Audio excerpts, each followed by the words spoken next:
रक्षा मंत्री राजनाथ सिंह ने कहा, आज भारत जब अंतर्राष्ट्रीय मंचों पर बोलता है तो दुनिया ध्यान से सुनती है। अब भारत के साथ कोई दादागिरी नहीं कर सकता।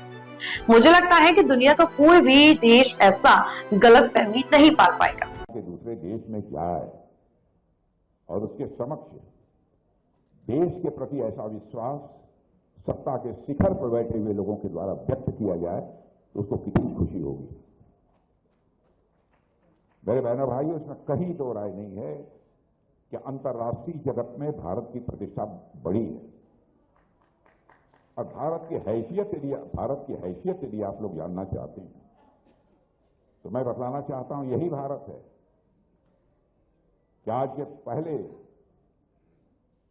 अंतर्राष्ट्रीय मंचों पर कुछ बोलता था तो हमारी बातों को जितनी गंभीरतापूर्वक लिया जाना चाहिए नहीं लिया जाता था, लेकिन आज भारत अंतर्राष्ट्रीय मंचों पर कुछ बोलता है तो दुनिया कान खोलकर सुनती है कि भारत बोल क्या रहा है, यह भारत की हैसियत बनी है।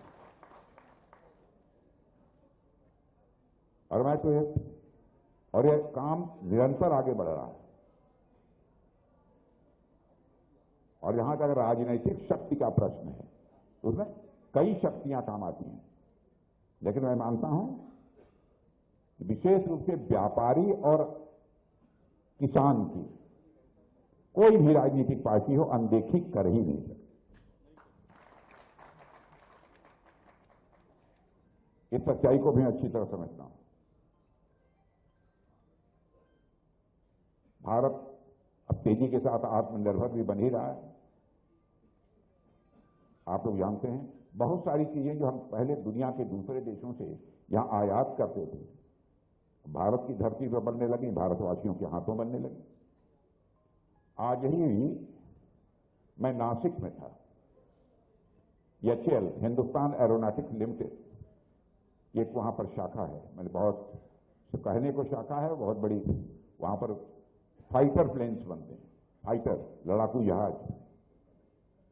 तो आज एक तेजस मार्क 1A 4.5 जनरेशन का जो फाइटर एयरक्राफ्ट है उसकी कमीशनिंग करके मैं आ रहा हूं।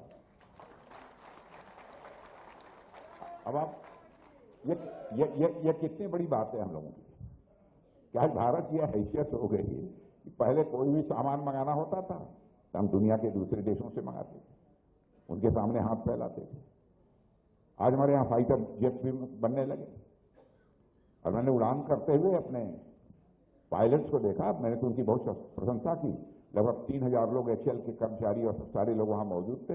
मैंने पायलट्स ने जिस प्रकार से करिश्मा दिखाया आकाश में, मैंने तालियां बजाकर सबका स्वागत कराया। भारत इस समय अकाल्पनिक जिसे कहा जा सकता है, पहले कोई सोचता नहीं था, इस तेजी के साथ आगे बढ़ रहा है। और हमारा ये जो डिफेंस सेक्टर है इसमें बहुत दुनिया के दूसरे देशों से लेन देन, व्यापार, खरीद फरोख्त, ये सब सारी चीजें होती हैं।